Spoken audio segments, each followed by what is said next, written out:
So bache, there are various type of causes. Okay, see, for example, the diseases can be caused. There are two factors which are causing the disease. First is internal factors. What are internal factors? For example, in improper functioning of organ.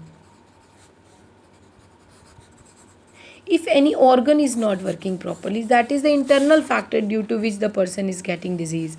If we talk about external factors like balanced diet, okay, microorganisms, that are external factor, means they are, first of all, they were in the environment, afterward they entered the body and they affected the body. That are external factors which are responsible for the disease. Balanced diet, if the person is not taking proper diet, this is external factor, because the diet is has to be taken externally. Okay, so due to that the person got disease. Okay, any of the deficiency disease, that is external factors due to which the person got the disease.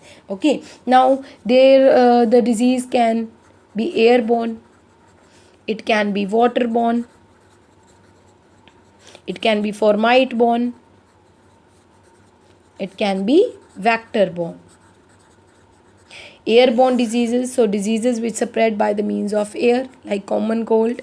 Waterborne diseases like diarrhea, cholera, okay, they can spread by the means of affected water. Formite borne, bache, formite means objects like handles of the door, okay, by sharing the clothes with the infected person. Okay, and next is the vector borne diseases. So vector borne diseases are those diseases which spread by the means of vector means any living animal who is spreading the disease. For example, mosquito is spreading malaria.